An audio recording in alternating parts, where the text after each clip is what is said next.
German Christian Democrat Chancellor candidate Armin Laschet has called for an expansion of the common European security system in order to combat cross-border extremism and terrorism. He said, "When it comes to security, we have long since ceased to be able to think in terms of national categories alone."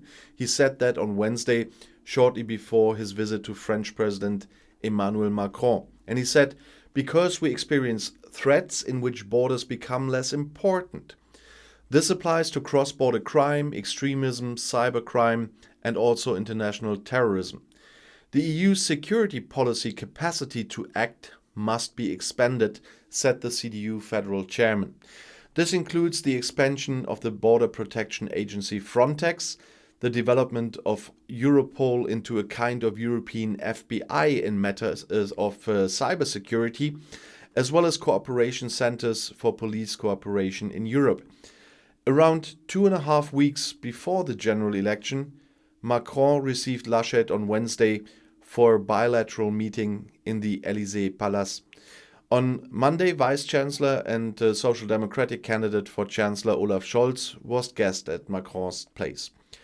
North Rhine-Westphalia's Prime Minister Laschet is officially traveling to Paris in his capacity as Franco-German cultural representative.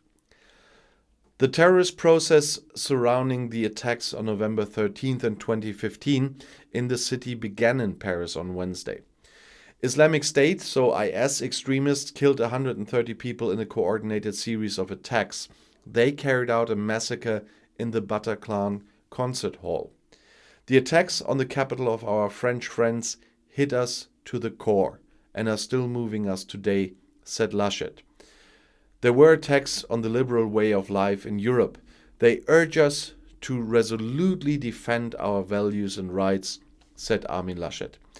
At the meeting with Macron as cultural representative, Laschet also wanted to promote a broader Franco-German exchange, especially for young people whose families do not take this for granted. Cultural exchange must never be just an experience of the elite, says Laschet. And I'll see you in my next video. Bis gleich.